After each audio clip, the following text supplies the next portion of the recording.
अस्सलाम वालेकुम everyone, I am Zubia Imran.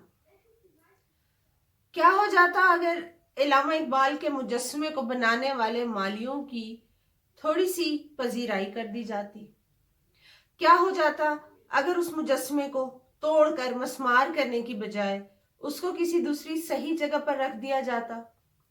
क्या हो जाता अगर उन मालियों को इस क्रिएटिविटी को क्रिएट करने पर थोड़ी सी शाबाशी दी जाती?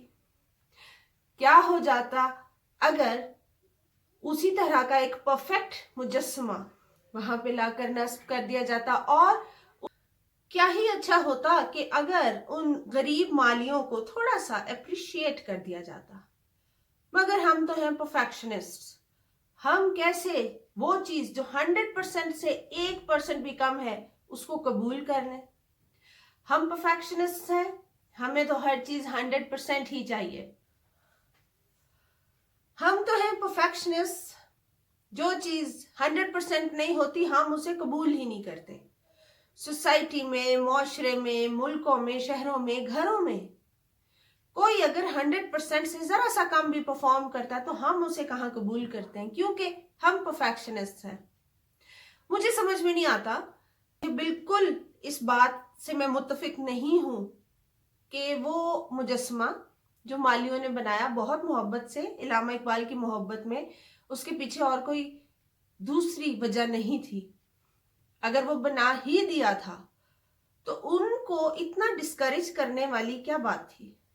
को इतना तनकीद का निशाना बनाया कि मैं हैरान हूं कि मतलब दुनिया में बहुत सी और चीजें जिन पे टाइम और वर्ड्स और अपने तजर्बात वेस्ट किए जा सकते हैं, अगर किसी ने कोई चीज बना ही दी थी तो उसको कबूल कर लिया जाता, कबूल कर लेते, साइड पे एक परफेक्ट 100% मुजस्समा लाकर और नस्ब कर देते और ये बात जाहिर करते और बताते लोगों को कि हमारे दिलों और हमारे मुल्क में इतनी वुसअत है, इतनी जगह है कि अगर कोई मोहब्बत से कुछ भी क्रिएट करता तो उसको कबूल कर लिया जाता।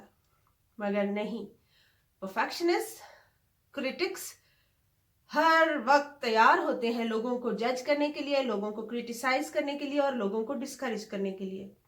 डिस्करेजमेंट तो कदम कदम पे करना हम सबका फर्ज है। ऐसा ही होता है हमारी सोसाइटी में। अगर कोई 100% नहीं है, किसी का रंग काला, किसी का सांवला, किसी का लंबा कद, छोटा कद, कोई मोटा है तो उसको तो मतलब इतनी उसकी वाट लगा दो कि उसको जिंदगी में सर उठाकर चलने का मौका ही ना दो। कहाँ होता है ऐसे? और being an artist, I am 100% sure कि अगर कोई पूरी दुनिया में कहीं भी कोई कुछ क्रिएट करता है तो उसको इतनी रिस्पेक्ट और इतनी इज्जत तो मिलनी ही चाहिए कि उसकी चीज को तबाह बर्बाद करके उसकी इतना ज्यादा डिस्करेज ना कर दिया जाता कि वो जिंदगी में इल्लामा इकबाल का मुजस्समा तो क्या, इल्लामा इकबाल की कोई छोटी सी ड्राइंग भी ना बनाना चाहता हो। इतनी सी जगह है आप लोगों के दिलों में कि आप लोगों को कबूल ही नहीं करते। परफेक्शन से हट के कोई चीज, कोई इंसान, कोई जगह हम कबूल ही नहीं करते हैं।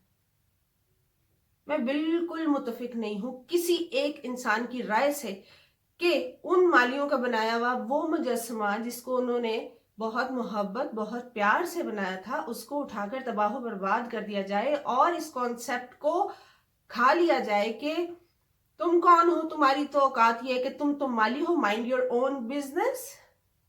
How come? मतलब हम लोगों को कबूल क्यों नहीं करते?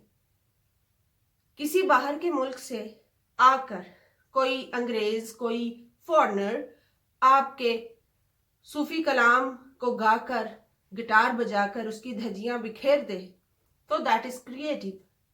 आपके मुल्क के गरीब लोग जो जानते हैं इल्लामा इकबाल कौन है, कहाँ से हैं, वो उनके हाथ का कलम, मुझे यहाँ पे बैठे हुए अच्छी तरह से अंदाजा हो गया कि ये इल्लामा इकबाल का मुजस्समा है। जब तक कि मैंने पूरी रिसर्च नहीं की, पूरी खबर को देखा नहीं, आप लोगों के कमेंट्स एंड रिएक्शंस को नहीं स्टडी किया, मुझे तो फौरन पता चला था कि ये इल्लामा इकबाल का स्टैचू है। तो मैं बात कर रही थी कि अगर कोई अंग्रेज आकर आपके सूफी कलाम की धज्जियां बिखेरता है آپ کی غزلوں کو اٹھا کر, بڑے بڑے گائکوں کی غزلوں کو اٹھا کر گاتا ہے, تو that is something creative. And what is with that statue of Allama Iqbal? People said کہ اس میں علامہ اقبال کی توہین ہے. کیا توہین ہے؟ یہ توہین نہیں ہے کہ آپ ان کے ہی چاہنے والے لوگوں کو اتنا ڈسکریج کر دیں کہ وہ منہ چھپاتے پھر رہے ہیں, وہ اپنے شوق, اپنی محبت کو لے کر اتنے مایوس ہو گئے کہ دوبارہ کبھی وہ کوئی ایسی چیز کریٹ کرنے کا سوچیں بھی نہ. کیا کرتے ہیں آپ لوگ؟